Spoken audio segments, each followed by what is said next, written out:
Welcome back and thanks for staying with Africa News Network First Fast Live. This is ANN7 Prime. I am Cindy Mabi. The ANC is taking stock of its victories and shortcomings as a liberation movement and a governing party ahead of the policy conference. Now, central to this task is organizational renewal. Natasha Piri has the story. Oliver Reginald Tambo, former leader of the African National Congress, a principled man who is known for unity and utmost integrity. As the ANC celebrates the centenary of OR, the movement seems to be faced by various challenges like factionalism, internal squabbles, weakening of the alliance, and having lost 3 major metros in the 2016 local government elections. At the 2007 Polokwane conference, a period of renewal was declared after it was found that the party was having difficulties in responding to new challenges of coming into power. Subsequently, at the 2012 Mangaung conference, the party reaffirmed the call for renewal, citing that it was the only way of building resilience in the party. But the situation faced by the movement seems to be worrying many leaders. You see, federalism playing itself out when we select candidates. We don't select your best candidates, your most popular candidates. It is us in the system. We are manipulating the system. We are corrupt. We want to dispense patronage. We put people we love into being public representatives. We don't check capacity. Things are not well within the ANC. You know that we've recently lost key municipalities in the last local government elections because our people are expressing their unhappiness with the way we do things. Some leaders are of the view that the governing party should restructure and strengthen the head office of the ANC that will make it a strategic center of power. Comrade delegates, when we deal with organizational renewal, we should also restructure and strengthen the head office of the ANC so that it becomes a truly strategic center of power. There are proposals that are being discussed between ourselves and other provinces to add more full-time people to head office at Luthuli House.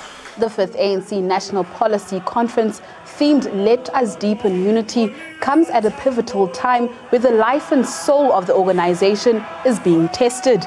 Question is, will the oldest liberation movement in Africa stand the test of time? For ANN7, Natasha Piri, Johannesburg. In the interest of observing protocol adequately, we'll start with Carl Niehaus. He's the MKMVA National Executive Committee member, who's probably highest standing member on the panel. And Professor Sipho Siepe is a political analyst. And Teboho Jwala, ANC Tshwane regional spokesperson. You at home are most welcome to join us. Good evening, gentlemen. Good evening. And thanks so much for joining us. You know, I had to say that just to break the ice, because there is so much tension going on, especially with the build-up now to the 5th policy conference of the ANC. We hear from leadership saying that ANC is at a difficult point, probably at its worst that we've seen in recent years. Maybe, Mr. Jwala, you can give us a sense of this organizational renewal discussion document. It's quite lengthy, elaborate, but it's always about the implementation thereafter, where I think the party struggles. Yeah, look, I think, as you would appreciate, is the first commission or discussion document that the ANC always starts with. In every conference, we seek to renew the organization, but renew our thoughts on where we are with society. I mean, society changes continuously. Things would have been different from when the ANC was established. Things are very different from the last conference of the ANC, which is only 5 years ago. So one of the things that we will reflect on and that we wish to really pay attention to is the organizational renewal in both 2 fronts. We must reflect on the ANC as an organization and also on the ANC as a political party in government. How do we interface? How does the ANC in Luthuli House as an organization interfaces with government, with the sectors of society, with its alliances, with broader MDM structures? It becomes an issue that needs to be discussed. And also broader dealing with the internal contradictions that are in the organization, which also reflects on the societal conflicts that exist. So it's important that that we should pay attention and spend time discussing the organizational renewal as a document. But are the cracks or the issues more glaring now than what they had been previously? Because, as you say, these are not necessarily new ideas. The whole imperative of interfacing as a party with your constituency also feeds into what the policies are of the ANC. So are these more glaring, or are we actually dealing with new dynamics, Mr. Niehaus? Well, you know, it was our former president, O.R. Tambo, who said that it is more difficult to govern than to actually fight the liberation struggle. And now, 23 years into our democracy, we are clearly faced with some very serious challenges. We are faced with service delivery issues. We are faced with the need to address the issue of economic transformation, an issue which has evaded us for the past 23 years, and we cannot any longer allow it to continue. So it's quite correct to say that the interface between the ANC as political party and government has to be handled very well. And the ANC has to make sure that our policies, and we've taken very good policy decisions at Mangaung, Polokwane, and many of our other national elective conferences, but we have to ensure that those policies are actually implemented. So that organizational interaction between government and the ANC is critical. But there's another issue that's critical, and that is how the ANC functions as a political party in this environment. There are huge challenges. We need to build our branches. Many of our branches are no longer functioning as well as they should be. We've got people in government, ANC members, but we do not have enough people working full-time as senior national executive members of the ANC for the African National Congress. We need to have more hands on deck, more feet walking this country in order to get the ANC policy positions out. Yeah, well, we'll get into the core processes that speak to the organizational renewal, but it would be naive to assume that the entire populace of South Africa, for example, is or are ANC members or are ANC supporters. We know in the last local government elections, 11 million South Africans voted. So what happens in the policy conference may be very critical, but it's the material differences that people want to feel on the ground in terms of service delivery, whether the garbage is collected, access to healthcare, eradication of corruption, etc. Professor Siep, you know, you once said that the ANC is also their worst enemy in not effectively communicating their own successes. So give us a sense of how this policy conference will at least put the organization in good light based on their track record. Well, I had an opportunity of looking at the document, and I think one of the challenges that the ANC puts, and it's actually a correct challenge, is what it calls ideological relevance. You need to understand that when the ANC came into power, it came in as a broad church that was united by a fight against apartheid. And over the years, you've had elements of the ANC moving or chipping out of the organization. And effectively, given that the ANC is made of a number of strands, those have some ideological persuasion.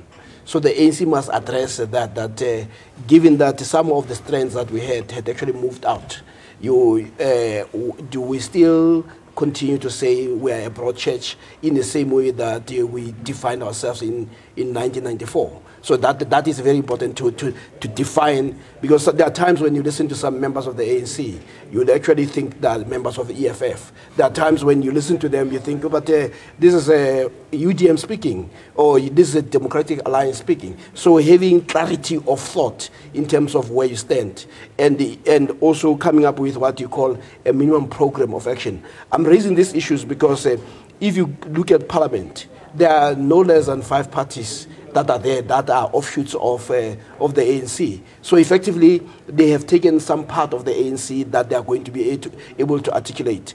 And how does the ANC begin to deal with that? So ideological clarity to say, when I speak, Because there are times, even the leadership of the ANC, that when you listen to them, you think that some of these people could as well be in opposition.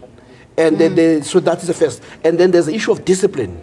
What does it mean? Because when you have the top leadership of the ANC behave as we have seen, where is the organizational discipline? Where is the discipline of cadres? So it is not an accident that they have actually put that on the table. Then there's what my colleagues here were saying are the issues of functionality of the ANC. That how does it function to strengthen itself to respond to the challenges? You know, we've spoken about the political education and inducting members so that they carry the values, the ethos of the organization. So you don't have to deal with issues of, you know, speaking on the sideline or outside the constructs of what the code of conduct, if you will, of the ANC. And these are things that are playing out in the public domain. I mean, how's the party going to manage that, Rejwala, if... Look, part of our Mangaung 2012 conference was that we had a 10-year program. And central to the 10-year program was the cadre development program. One of the things that we identified was the establishment of a fully fledged political school in the ANC, which we're still grappling to make it a fully fledged functional structure, but we are working towards it. I think one of the things that is being raised now on the documents that we are reading for 2017 policy conference is the cadre development, ideological work with Professor Sepa is raising with regard to comrades on the ground, with regard to cadres who are in the direct interface with communities on the ground. So those are some of the things that constitute some of the topics that are going to be discussed within the policy conference. As you may well know, that this is a festival of ideas that takes place every 5 years, wherein we set aside 5 days to discuss the policies of the ANC. And we are seeing at the minimum the basic and most important part, which it becomes the second pillar of the revolution, which is the organization needs to be strong, needs to be cohesive, but over and above its unity and cohesiveness, you need to respond to current challenges of society. And when we are dealing with a society that is changing, we need to modernize the ANC. How do we modernize it? How do we have a monitoring and evaluation within the organization itself and to ensure that structures are functional, both at the national level, at the provincial level, at regional level, right to the branch level, because we still believe that the branch is the basic unit of the organization. It needs to be strengthened. So hence we're going to pay serious attention and a lot of time on it, discussing how do we strengthen, how do we enforce and ensure that ideological work is done at the branch level. We just saw that the Dala Omar region is a case in point where the leadership was disbanded. Okay, there was there was a quorum at least, and you know the meeting could proceed. We've seen what happened in the Western Cape with Marius Fransman, Andile Lungisa, and the list continues. So does the ANC have the luxury of time, if these are essentially housekeeping matters, to still be grappling with them going into 2019, Mr. Nyaos? Cindy, it's very unfortunate what happened in the Western Cape, and I think we need to look carefully at the kind of factional tendencies that are there in the Western Cape, but also, unfortunately, there have been senior members of the African National Congress that have been blowing on those factions, that have been pushing them. So what is very important for us in the ANC is to reassert the concept of centralized democracy. We have to accept that we have an organization with a constitution, there are structures, there are decisions that are being taken by the elected leaders in the NEC. And we need to reassert the discipline of our members to accept those structures. You know, if I disagree with any policy of the ANC, there are so many forums within the organization where I can take those issues up. Why take them up by marching in the streets? Why take them up by calling public demands instead of raising it inside the organization? Organizational discipline is critical. And I hope that in the discussions that we will be having in this policy conference, we will address this issue. We have to talk clearly and loudly about it. You know, we talk about unity, but unity cannot be something that we just smooth over. Unity has to be principled, it has to be disciplined, and it has to be informed by principled policies. Otherwise, unity simply for its own sake is not going to work for us. Yeah, but what is going to inform those engagements where we've seen in one part with the ANC veterans or the stalwart calling for a consultative conference, and whether that's going to happen or not, it's very unlikely. And then on some other parts, questioning the very essence of the contribution that those stalwarts have made, that we've heard from the leadership saying, well, if you're not a branch member, if you haven't had your 10,000 hours, etc., you essentially, your voice doesn't count. How are those dynamics, or how better can they be managed without annihilating or rather excluding anybody that feels they have vested interest and they've contributed to the movement? Can I just say something about it? Because I'm really concerned about what has been done by the veterans. I respect the veterans. I respect their contribution in our struggle. They've been there for decades. But you cannot try to run an assault on the ANC or on its structures outside the organizational structures. And you cannot try to undermine the branches. The veterans, as those long-standing members of the ANC, should know better than any of us. Work through the branches. The branches are the building blocks of this organization. You cannot come with policy positions and demands that you take outside the branch structure and then say you want to change the organization, because that starts smelling of regime change rather than dealing with the real issues inside the organization. But yeah, the perception that is created is that, I beg your pardon, Professor Sepe, is that they're essentially being disregarded, disposed of, and disrespected, so to speak. Yeah, But I'm just saying the engagement going forward as part of the policy conference in how those matters are dealt with, so that it doesn't look so clumsy in the public space. But you see, this is why one of the statements that come from Gweramantashe is to warn against populism, to warn against adventurism. And what you are saying is that there is a way in which the organization resolves its issues. And that is true with all organizations. And the stalwarts and the veterans should be custodians of the traditions of the ANC. They should be the ones who point out. But what you saw them almost being captured by certain media outlets, and the only time they stand, it is always about attack of individuals. It is not about the material conditions of our people. And the ANC has come up with a concept called radical economic transformation, which is an attempt to deal with the real challenges now.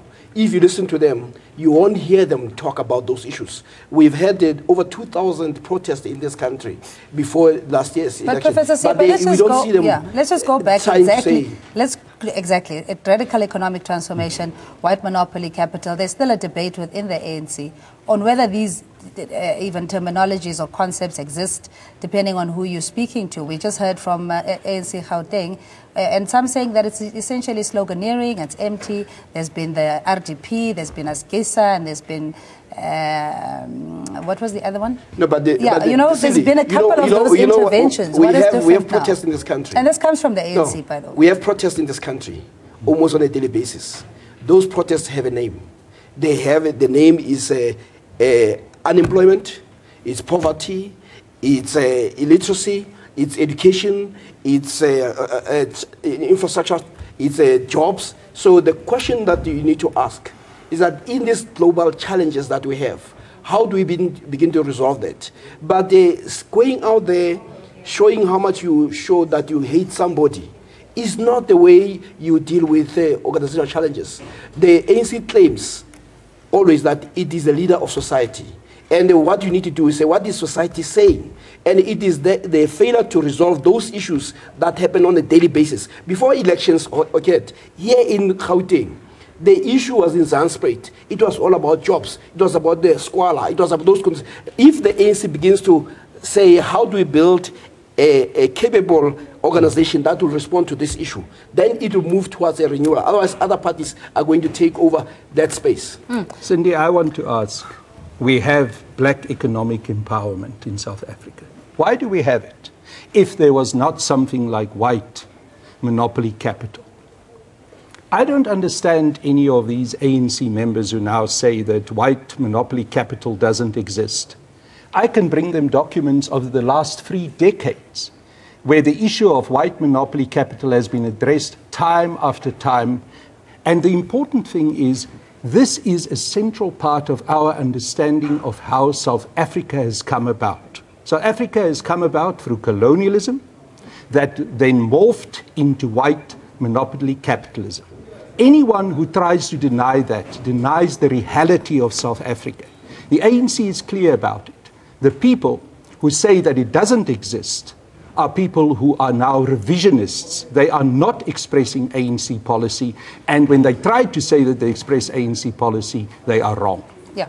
The radical change that we're expecting in the policy, as you're saying, we're dealing with not a static community. Things have changed for the party. You now find yourself in opposition benches in some metros. Would you say that the draconian, or maybe there's organizational paralysis in some parts where you've stagnated and you need to evolve? Look, Amilcar Cabral at the Tricontinental Conference in Cuba in 1966 makes a point. He says, while it's important for us for revolutionary organization like the ANC, it's important for us to wage a struggle against the colonialist, imperialist, and so on. But it's equally important, in fact, it's more important that we wage a struggle against our own weaknesses. So when we go to this conference, the reason also it's important at any conference of the ANC that we start with the organizational renewal is that all other documents or policies might not be able to hold if at the structural level, at the structural design of the organization, we did not pay attention. Like I use this word paying attention or phrase deliberately because we must not just rush through it. We must pay attention, we must make sure that we deal with our weaknesses. We identify what our strengths are, but more important, to identify what our weaknesses are, including how we communicate amongst ourselves within the organization, because we are going to pay attention on the dealing with the organization as the ANC itself. Internally, how do we communicate amongst ourselves? How is our structures? Are they working? How do we monitor and ensure that whatever policies that has been taken by the ANC, inside the ANC, are implemented? And the second part is ensure that we interface adequately and properly with government. So I cannot say we are at a state of paralysis, but I can say we are at a state where we have serious challenges, big contradictions. At different epochs, the ANC has experienced many setbacks, many challenges. Yeah. But we are always able to come out of those problems because we discuss these issues, we reflect on them, we reflect on ourselves, and if we stop reflecting on what society is reflecting on us, and then we will be in a state of paralysis. We are saying we'll do self-correct because the society and the voters and on the ground are telling us something else. Are saying, hang on. That is why at the 2016 local government elections, people did not vote for somebody else. They said, we are giving you a warning shot. We are not voting for you. Go and sort yourselves out. Because the people of South Africa still see themselves inside the ANC. They're saying, you are messing with our ANC. So this ANC does not belong to the members of the ANC only. It belongs to the people of the Republic, and therefore we owe it to them to go and discuss and say, how do we resolve these issues that we have? Because key among many things that we have identified is inability to implement the policies that we have already come up with. So it's not a lack of ideological clarity and political policy clarity on many issues, whether it's economy, whether it's, because we need to address these triple challenges. Our people, instead of killing the divide between the rich and the poor, it's widening. The gap is becoming bigger and bigger. Our people don't want many things. They want to know whether the kids' future is guaranteed. If they go to school tomorrow, there will be books and the teacher will be there. If somebody is jumping into somebody's house and they phone the police will respond. People want roads. They want basic things and they want them to happen. And also, one of the key issues that we're grappling with is issues of unemployment. Whether these children, when they go to universities, when they come back, they'll be able to get employment. So all those things, policies are stacked up, are there. But we need to resolve inside the organization and ensure that once we have deployed our cadres, we can say with certainty we have capacity and ability of monitoring them and making sure that they implement that which we have agreed upon at the policy conference. All right, gentlemen, we'll have ample time, by the way. So starting from tomorrow, we'll be broadcasting live. on the ANC 5th Policy Conference, and we'll go to Nasrec from Friday all the way until Wednesday. And you at home are most welcome to join us on social media. Gentlemen, thanks indeed for your time. That is Teboho Joala, ANC Tshwane Regional Spokesperson, Professor Sipho Siepe, Political Analyst, and Carl Niehaus, MKMVA National Executive Committee Member. Thanks for joining us. We take a quick ad break. We'll see you just after this.